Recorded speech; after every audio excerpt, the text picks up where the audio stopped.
മാനസ മനോജ് കൂടി തിരുവനന്തപുരത്ത് നിന്ന് ചേരുന്നുണ്ട്.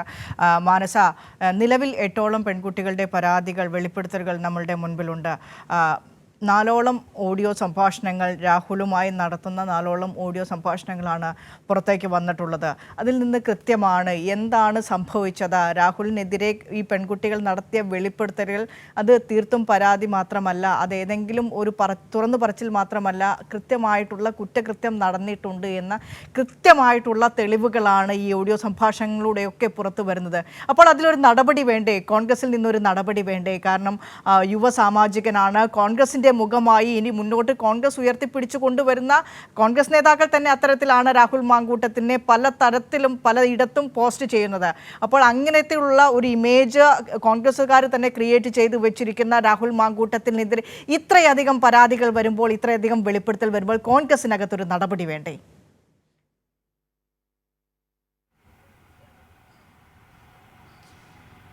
തീർച്ചയായും വിനിഷ, കോൺഗ്രസിനകത്ത് ഈ കാര്യത്തിൽ ഒരു നടപടി കൈക്കൊള്ളാനാകുന്നില്ല എന്നുള്ളതാണ് ഈ പ്രധാനമായും എടുത്തു കാണുന്നത്. കാരണം കഴിഞ്ഞ ദിവസവും ഇത്തരത്തിലൊരു നടപടി ഉണ്ടായേക്കും എന്ന ഒരു നിഗമനത്തിലായിരുന്നു. കഴിഞ്ഞ ദിവസമാണ് പ്രതിപക്ഷ നേതാവ് വി.ഡി. സതീശൻ രാഹുലിനെ തള്ളുന്ന അല്ലെങ്കിൽ രാഹുലിൻ്റെ പിന്തുണ കുറയ്ക്കുന്ന രീതിയിലുള്ള നിലപാട്, പ്രതികരണങ്ങൾ നടത്തിയത്. അതായത് കർശന നടപടി, മുഖം നോക്കാതെയുള്ള നടപടി സ്വീകരിക്കും എന്നതായിരുന്നു പ്രതിപക്ഷ നേതാവിൻ്റെ പ്രതികരണം എന്ന് പറയുന്നത്. മാത്രമല്ല, ഗൗരവതരമായ വിഷയം തന്നെയാണ് ഉണ്ടായിരിക്കുന്നത് എന്ന പ്രതികരണവും അദ്ദേഹത്തിന്റെ ഭാഗത്തു നിന്ന് ഉണ്ടായിരുന്നു. ഇതിനോടകം തന്നെ ആ ഒരു പ്രതികരണം വന്നതിന് പിന്നാലെ തന്നെ എല്ലാവരും തന്നെ നോക്കിക്കണ്ടത് കർശനമായ ഒരു നടപടിയിലേക്ക് കോൺഗ്രസ് കടക്കും എന്നതായിരുന്നു. പക്ഷേ കോൺഗ്രസിന് ആ ഒരു തീരുമാനത്തിലേക്ക് എത്താൻ കഴിയുന്നില്ല എന്നുള്ളതാണ് ഏറ്റവും വിഷമകരമായ കാര്യം ആയി കാണുന്നത്. കാരണം കഴിഞ്ഞ ദിവസം ഷാഫി പറമ്പിൽ എം.എൽ.എ രാഹുലിനെ പിന്തുണച്ചുകൊണ്ടുള്ള പ്രതികരണമാണ്. ഒരു തരത്തിലും തന്നെ രാഹുലിനെ കുറ്റം പറയാത്ത രീതിയിലുള്ള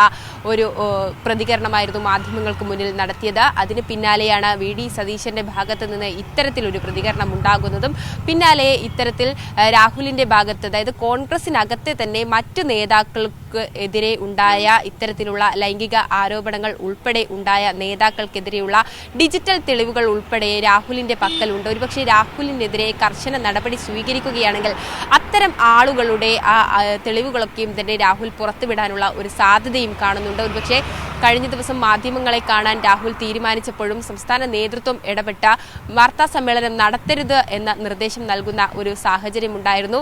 ഇതൊക്കെയും തന്നെ ചൂണ്ടിക്കാണിക്കുന്നത് ഇത്തരം കാര്യങ്ങളാണ്. അതോടൊപ്പം തന്നെയാണ് കൂടുതൽ തെളിവുകൾ രാഹുലിനെതിരെ നിരവധി പെൺകുട്ടികൾ ഈ തുറന്നു പറച്ചിലുമായി രംഗത്തെത്തുന്നത്. ഓഡിയോ സംഭാഷണം വഴിയാണ് ഓരോ ആളുകളും രംഗത്തെത്തുന്നത് എന്നുള്ളതാണ്. പക്ഷേ കഴിഞ്ഞ ദിവസം വൈകുന്നേരത്തോടെ അല്ലെങ്കിൽ ഉച്ചയോടെ വന്ന ആ ഒരു ശബ്ദ സംഭാഷണമുണ്ട്. ആ സംഭാഷണം അതീവ ഗൗരവതരമായ ഒരു കാര്യം തന്നെയാണ്. കാരണം ക്രൂരമായ നിലപാടുകൾ അല്ലെങ്കിൽ പ്രതികരണങ്ങൾ അല്ലെങ്കിൽ സംസാരമായിരുന്നു രാഹുലിൻ്റെ ഭാഗത്ത് നിന്ന് ആ യുവതിയോട് ഉണ്ടാകുന്നത്.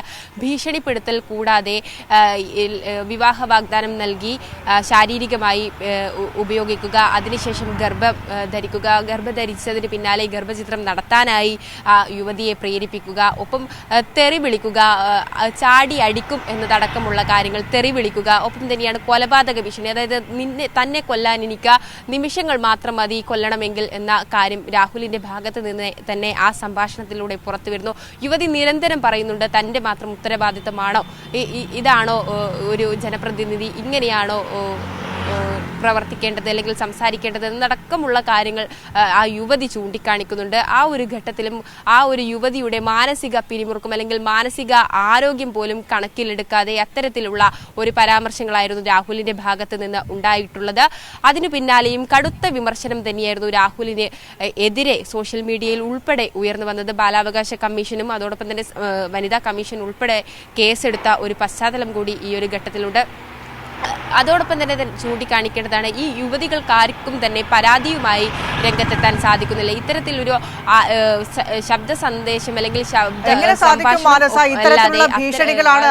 നിന്നെ എനിക്ക് കൊല്ലാൻ, സ്വന്തം കുഞ്ഞിനെ ഗർഭം പേറിയ യുവതിയോട് പറയുകയാണ് നിന്നെ എനിക്ക് കൊല്ലാൻ നിമിഷങ്ങൾ മാത്രം മതി എന്ന് ഭീഷണിപ്പെടുത്തുന്ന രാഹുൽ മാങ്കൂട്ടത്തിനെതിരെ എങ്ങനെയാണ് ഒരാൾ നേരിട്ട് ചെന്ന് പരാതി പറയുക?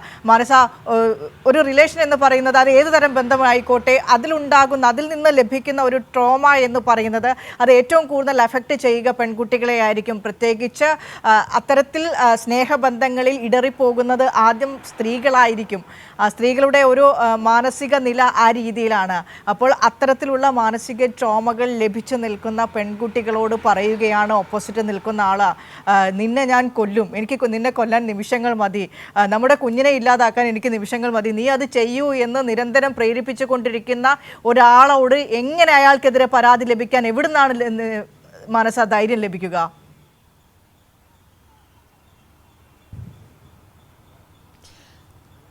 അതുതന്നെയാണ് വിനിഷ, ഇത്തരത്തിൽ പെൺകുട്ടികൾക്ക് ആ ഒരു രീതിയിലേക്ക് കടക്കാനുള്ള ധൈര്യമില്ല എന്നുള്ളത് തന്നെയാണ്. അത്തരം പരാതിയുമായി പെൺകുട്ടികൾ എത്തില്ല എന്ന ഉത്തമ ബോധ്യം കൊണ്ട് മാത്രമാണ് രാഹുൽ ഇപ്പോഴും ഈ ഒരു രീതി തുടരുന്നത് എന്നുള്ളതാണ്. നിരവധി പെൺകുട്ടികളാണ്, അതായത് വിവിധ ഇടങ്ങളിൽ നിന്നായി നിരവധി പെൺകുട്ടികളാണ് ഇതേ രീതിയിലുള്ള, ഒരുപക്ഷെ പറയാൻ പോലും മടി കാണിച്ച, ഒന്നും പറയാതെ മിണ്ടാതെ നിൽക്കുന്ന പെൺകുട്ടികളും ഇക്കൂട്ടത്തിൽ ഉണ്ട് എന്നുള്ളതാണ് ഇവിടെ എടുത്തു പറയേണ്ടത്. അതിൽ ചുരുക്കം ചിലർ മാത്രമാണ് ഇത്തരത്തിൽ സമൂഹ മാധ്യമങ്ങളിൽ അദ്ദേഹവുമായി നടത്തിയ സംഭാഷണങ്ങളും അതോടൊപ്പം തന്നെ ഡിജിറ്റൽ തെളിവുകൾ ഉൾപ്പെടെ പുറത്തുവിടുന്ന ഒരു സാഹചര്യം ഉണ്ടായത്. ഇനിയും ഇത്തരത്തിൽ ഒരുപാട് പെൺകുട്ടികൾ ഉണ്ട്.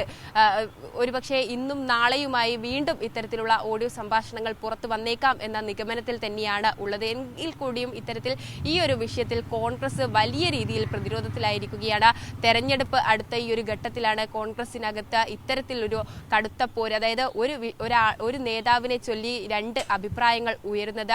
രാഹുൽ രാജിവെക്കേണ്ട എന്ന് ചിലർ പറയുമ്പോൾ രാഹുൽ രാജിവെച്ചേ മതിയാവൂ, രാജിവെച്ച സ്ഥാനം ഒഴിഞ്ഞേ മതിയാകൂ എന്ന നിലപാടിൽ മറ്റൊരു വിഭാഗവും ഉറച്ചു നിൽക്കുന്നുണ്ട്. ഏതായാലും പ്രതിപക്ഷ നേതാവ് കഴിഞ്ഞ ദിവസം വരെ പറഞ്ഞ നിലപാടല്ല ഏറ്റവും അവസാനം നടത്തിയത്. അതായത് ശക്തമായ അല്ലെങ്കിൽ കടുത്ത നടപടിയിലേക്ക് പോകുന്നു എന്ന് പറയുമ്പോൾ ഒരുപക്ഷെ രാഹുലിനെ പിന്തള്ളുന്ന ഒരു നിലപാടാണ് പ്രതിപക്ഷ നേതാവ് സ്വീകരിച്ചിരിക്കുന്നത്. അതേസമയം ഷാഫി പറമ്പിൽ പിന്തുണ പ്രഖ്യാപിക്കുന്ന ഒരു നിലയുമുണ്ട്. ഈ ഒരു ഘട്ടത്തിൽ നേതാക്കൾക്കിടയിൽ തന്നെ ഭിന്ന അഭിപ്രായം ഉയരുമ്പോൾ യൂത്ത് കോൺഗ്രസിനകത്തും ഇത് കടുത്ത പോരിലേക്ക് കടക്കുകയാണ് എന്നുള്ളതാണ്.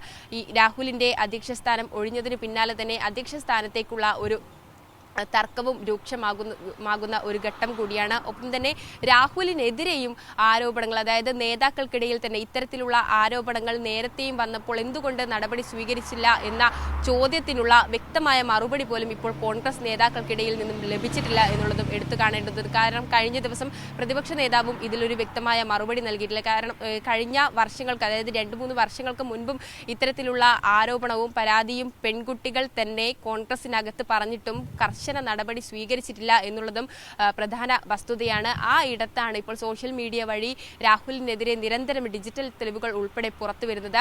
ഏതായാലും കോൺഗ്രസിനകത്ത് ഇത് ഉണ്ടാക്കിയ ക്ഷീണം ചെറുതൊന്നുമല്ല എന്ന് തന്നെയാണ് വ്യക്തമാകുന്നത്. അതിനിടെയാണ് മാധ്യമങ്ങളെ കാണുമെന്ന ഒരു അറിയിപ്പുമായി അല്ലെങ്കിൽ അടുത്ത വൃത്തങ്ങളിൽ നിന്നും നമുക്ക് ലഭിച്ച അടിസ്ഥാനത്തിൽ കഴിഞ്ഞ ദിവസം മാധ്യമങ്ങളെ ഒരുപക്ഷെ രാഹുൽ കണ്ടേക്കുമെന്ന വിവരം വരുന്നത്. എന്നാൽ ഉച്ചയ്ക്ക് ശേഷം രാഹുൽ മാധ്യമങ്ങളെ കാണില്ല എന്ന് തന്നെ പറയുന്ന ഒരു സ്ഥിതി ഉണ്ടായിരുന്നു. അതും സംസ്ഥാന നേതൃത്വം ഇടപെട്ടാണ് അത്തരത്തിലുള്ള ഒരു തീരുമാനത്തിലേക്ക് കടന്നത് എന്ന് തന്നെയാണ് അറിയാൻ സാധിച്ചത്. ഈ ഒരു ഘട്ടത്തിൽ എന്താണ് രാഹുൽ, ഒരുപക്ഷെ പാർട്ടിയെ പ്രതിരോധത്തിലാക്കുന്ന വിധത്തിലുള്ള അഭിപ്രായങ്ങൾ രാഹുലിന്റെ ഭാഗത്ത് നിന്ന് വന്നാൽ അത് കൂടുതൽ പ്രശ്നത്തിലേക്ക് പോകും എന്ന നിലപാട് ഉണ്ട്. അതുകൊണ്ടാണ് രാഹുലിനോട് തൽക്കാലത്തേക്ക് മാധ്യമങ്ങളെ കാണരുത് അല്ലെങ്കിൽ മാധ്യമങ്ങളെ കാണരുത് എന്ന നിർദ്ദേശം സംസ്ഥാന നേതൃത്വം നൽകിയിട്ടുണ്ടാവുക. ഏതായാലും കടുത്ത നടപടിയിലേക്ക് കടക്കും എന്ന് പ്രതിപക്ഷ നേതാവ് പറഞ്ഞ ഒരു സാഹചര്യത്തിൽ എന്താണ് ആ ഒരു കടുത്ത നടപടി, മുഖം നോക്കാതെയുള്ള നടപടി എന്ന ഒറ്റുനോക്കുകയാണ് രാഷ്ട്രീയ കേരളം. വിനിഷ. ശരി മാനസ, കടുത്ത നടപടികളിലേക്ക് കടക്കുമെന്ന് ഇന്നലെ വി.ഡി. സതീശൻ പറഞ്ഞു. തനിക്ക് നേരെ ഉയരുന്ന ആരോപണങ്ങൾ അത് രാഹുലിനെ കൊണ്ട് MLA സ്ഥാനം രാജിവെപ്പിച്ച് അത്തരത്തിലുള്ള എതിർപ്പുകളെ മറികടക്കാമെന്ന നിലപാട് തന്നെയാണ് ഇന്നലെ വി.ഡി. സതീശൻ സ്വീകരിച്ചത്. മുഖം നോക്കാതെയുള്ള കൃത്യമായിട്ടുള്ള നടപടി ഉണ്ടാകുമെന്ന് വി.ഡി. സതീശൻ പറഞ്ഞു വയ്ക്കുന്നു. വി.ഡി. സതീശനെതിരെയും വലിയ രീതിയിലുള്ള പ്രതിഷേധമാണ് ഉയരുന്നത്. കഴിഞ്ഞ ദിവസങ്ങളിലൊക്കെ നമ്മൾ കണ്ടതാണ് ഷാഫി പറമ്പിലിനെ പ്രൊട്ടക്റ്റ് ചെയ്യുന്ന, രാഹുൽ മാങ്കൂട്ടത്തിനെ പ്രൊട്ടക്റ്റ് ചെയ്യുന്ന വി.ഡി. സതീശന് എതിരെ ഉയരുന്ന പ്രതിഷേധങ്ങൾ. ആ പ്രതിഷേധങ്ങളെയും രാഹുൽ മാങ്കൂട്ടത്തിനെതിരെ ഉയർന്നു വന്ന വെളിപ്പെടുത്തലുകളെയും എങ്ങനെ പ്രതിരോധിച്ച് വി.ഡി. സതീശനും കോൺഗ്രസും കൂട്ടരും നിലനിർത്തും എന്നാണ് അറിയാനുള്ളത്.